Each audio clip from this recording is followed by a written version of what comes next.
It was at 11 o'clock Friday morning, and I happened to be within about 100 feet from the construction or demolition site. And I walked down to observe what was going on because I just received a phone call that there'd been an apparent release of some property tax records that had Social Security numbers on them, and the caller was concerned that the situation had occurred. So when I walked down there, I noticed that there were two apparent employees of the demolition crew who had some sacks, and they were shoving some pieces of paper into those sacks. And there was fewer than 15 pieces of paper, and I didn't see any other papers blowing about. So it appeared to me that the demolition crew had the situation under control, and it was a controlled construction site, so I didn't think I had much business climbing the fence to make a further investigation, and it looked as if everything was well attended to. They were far enough away that we really couldn't have a conversation, but I was satisfied that it was a very minimal amount of documents at that time. I've only been the chairman for 4 months, so I can't give you first-hand accounts, but I can relate to you what has been told to me, and that was that there were certain records that did not warrant being moved into the building that we are in now, which we know as the Joseph G. Cannon building. This used to be the site of the federal courthouse and post office years and years ago. And so there was no sense, they thought, of moving documents that could be destroyed and shredded, and the supervisor assessment, whose office these records were in, did seek the permission of the state to destroy those records, and got the approval of the state, and reportedly was told that if he just left them there, that the county would see that they were shredded. And somewhere along the line, the shredding did not occur as he had been told it would occur.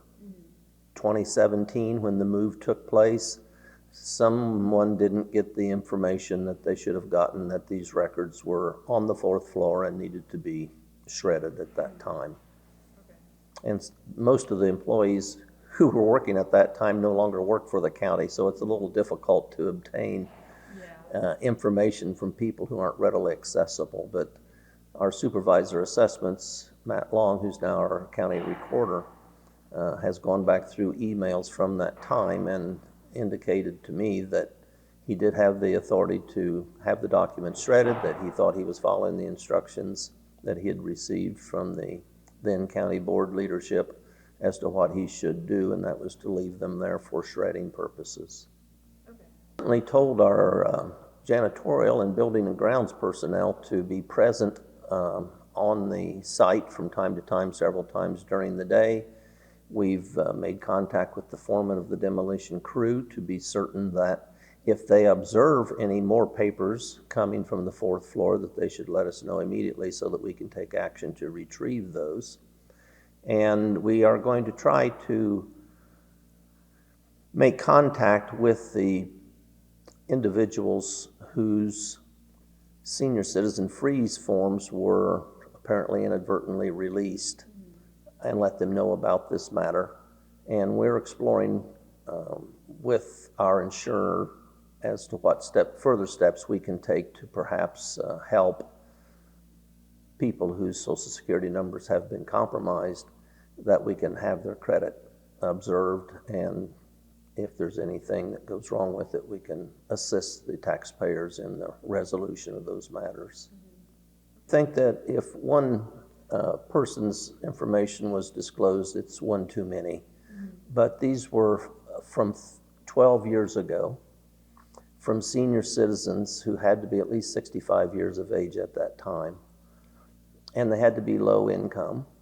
And so the number of people that we hope are affected is going to be small. The person who brought all this to our attention indicated that he had picked up several hundred of these documents. And of course, the building is unsafe for anyone to go into it. We can't go in and see what is still there and what might still be coming down, but we've let the demolition crew know that this is a continuing concern, and if they see that some boxes are about to be removed from the building, that they will handle those with care and hopefully in a manner that does not allow them to spill apart. Thank you for watching. Make sure you subscribe to our YouTube channel and be sure to watch more videos from Fox, Illinois.